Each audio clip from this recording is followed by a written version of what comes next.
Assalamualaikum warahmatullahi wabarakatuh. Bismillah, alhamdulillah. Insyaallah pada kesempatan kali ini kami dari kelompok 10 mata kuliah fikih 3 dan pembelajarannya yang akan menjelaskan rukun talak dan rukun khulu yang diampu oleh dosen Bapak Raden Muhammad Ilham Saiful Milad MPD yang beranggotakan Taufik Ramdan dan Wigilas Pada. Baik, langsung saja ke pembahasan. Bagian A yaitu pengertian talak dan khulu. Satu, pengertian talak. Talak menurut bahasa adalah melepaskan ikatan, meninggalkan dan memisahkan. Pengertian talak menurut istilah adalah putusnya tali pernikahan yang telah dijalani oleh suami istri. Talak merupakan alternatif terakhir jika pernikahan sudah tidak mungkin dipertahankan lagi.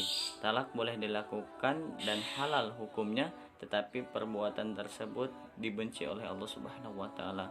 Perhatikan sabda Rasulullah Shallallahu alaihi wasallam yang artinya dari Ibnu Umar, ia berkata bahwa Rasulullah Shallallahu alaihi wasallam telah bersabda, sesuatu yang halal yang sangat dibenci oleh Allah Subhanahu wa taala yaitu talak. Di riwayat Abu Daud dan Ibnu Majah. Bagian 2 yaitu pengertian khulu. Khulu, talak tebus, merupakan talak yang diucapkan suami dengan cara istri membayar ganti rugi atau mengembalikan mahar yang pernah diterima dari suami. Dilakukan suami atas permintaan istri karena sikap suami yang telah melanggar ketentuan pernikahan. Jika pernikahan tersebut dipertahankan akan menyebabkan tidak tercapainya tujuan pernikahan. Bagian B, rukun talak. Terjadi perbedaan pendapat di kalangan ulama mengenai penetapan rukun talak. Menurut ulama Hanafiyah, rukun talak itu adalah sebagaimana yang dikemukakan oleh Kasain sebagai berikut, yang artinya rukun talak adalah lafal yang menjadi penunjuk terhadap makna talak, baik secara etimologi yaitu al-takhiyah meninggalkan atau membiarkan, al-irsal mengutus, dan rab al-qayyid mengangkat ikatan. Dalam kategori lafal-lafal lainnya pada lafal kinayah atau secara syara yang menghilangkan halalnya bersenang-senang dengan istri dalam kedua bentuknya, raj'i dan ba'in, atau apapun yang menempati posisi lafal. Berdasarkan keterangan di atas dapat dipahami bahwa rukun talak itu dalam pandangan ulama Hanafiyah hanya satu, yaitu sigot atau lafal yang menunjukkan pengertian talak, baik secara etimologi, syara maupun apa saja yang menempati posisi lafal-lafal tersebut.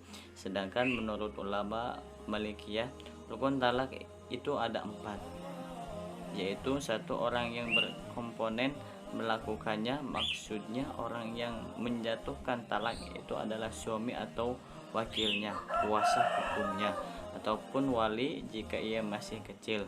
2, dilakukan secara sengaja. Maksudnya orang yang menjatuhkan talak itu sengaja membacakan lafal-lafal yang termasuk kategori lafal syari atau lafal kinayah yang jelas. 3, istri yang dihalalkan. Maksudnya talak yang dijatuhkan itu mesti terhadap istri yang telah dimiliki melalui suatu pernikahan yang sah. 4, adanya lafal baik bersifat syarih ataupun termasuk kategori lafal kinayah. Adapun menurut ulama Syafi'iyah dan Hanabilah, rukun talak itu ada 5, yaitu satu, orang yang menjatuhkan talak. Orang yang dijatuhkan talak itu hendaklah seorang mukhalaf. Oleh karena itu, talak anak kecil yang belum balik dan talak orang gila tidak mempunyai kekuatan hukum. 2, lafal talak. Mengenai rukun yang kedua ini, para ulama Syafi'iyah membaginya kepada 3 macam, yaitu A, lafal yang diucapkan secara syarih dan kinayah. Di antara yang termasuk lafal syarih adalah al-syarah, al-firaq, dan talak, dan setiap kata yang terambil dari lafal al-talak tersebut. Sedangkan lafal kinayah adalah setiap lafal yang memiliki beberapa pengertian, seperti seorang suami berkata kepada istrinya, idhabi, pergilah kamu, atau khuruji, keluarlah kamu, dan lafal-lafal lainnya seperti itu. Sementara suami itu meniatkan menjatuhkan talaknya. Kemudian bagian B, apabila lafal talak itu tidak terucapkan baik secara syar'i maupun kinayah, boleh saja melalui isyarat yang dipahami bermakna talak.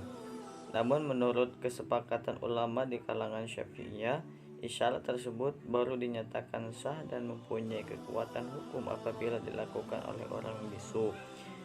Kemudian C, talak itu juga sudah dianggap memenuhi rukun kedua ini apabila suami tersebut menyerahkan al-bafid kepada istrinya untuk menjatuhkan talaknya.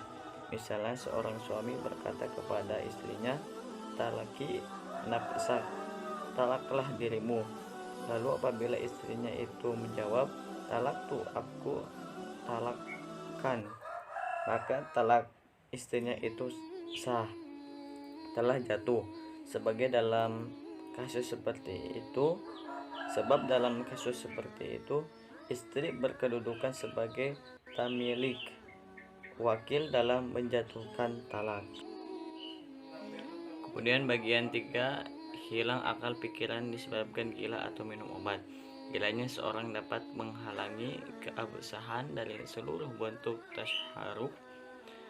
Ketentuan tersebut didasarkan kepada hadis Nabi Muhammad SAW diterima dari Aisyah radhiyallahu anha dari Nabi SAW bahwa ia bersabda, dibebaskan dari 3 macam orang, yaitu dari orang yang tidur hingga ia bangun, dari anak kecil hingga dewasa, dan dari orang gila hingga ia ingat atau sadar.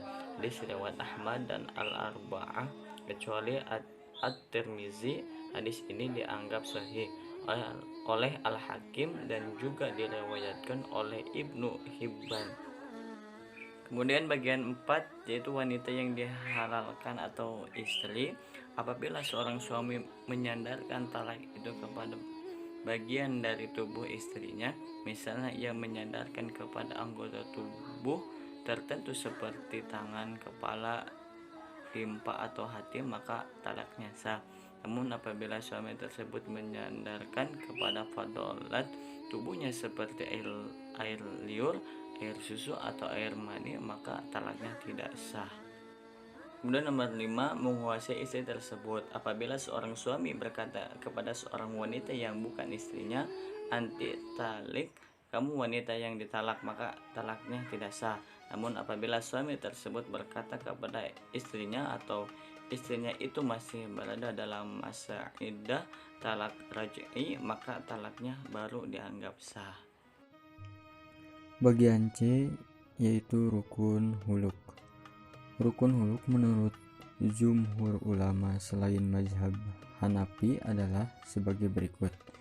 Yang pertama, adanya ijab dari pihak suami atau wakilnya atau walinya jika suami masih kecil atau orang bodoh. 2, status mereka masih suami istri atau belum pisah. 3, adanya ganti rugi dari pihak istri atau orang lain. 4, adanya lafal yang menunjukkan pengertian huluk. 5, istri menerima huluk tersebut sesuai dengan ijab yang dikemukakan suami. Alasan untuk terjadinya huluk bagi suami. Syarat suami yang menceraikan istrinya dalam bentuk huluk sebagaimana yang berlaku dalam talak adalah seorang yang ucapannya telah diperhitungkan secara syara, yaitu akil, baligh, dan bertindak atas kehendaknya sendiri dan dengan kesengajaan. Istri yang dihuluk kepada suaminya disyaratkan hal-hal sebagai berikut. Yang pertama, ia adalah seorang yang berada dalam wilayah suami, dalam arti istrinya atau yang telah diceraikan masih berada dalam iddah raj'i. Yang kedua, ia adalah seorang yang telah dapat bertindak atas harta karena untuk keperluan pengajuan huluk ini ia harus menyerahkan harta. Untuk syarat ini, ia harus seseorang yang telah baligh, berakal, tidak berada di bawah pengampuan, dan sudah cerdas bertindak atas harta.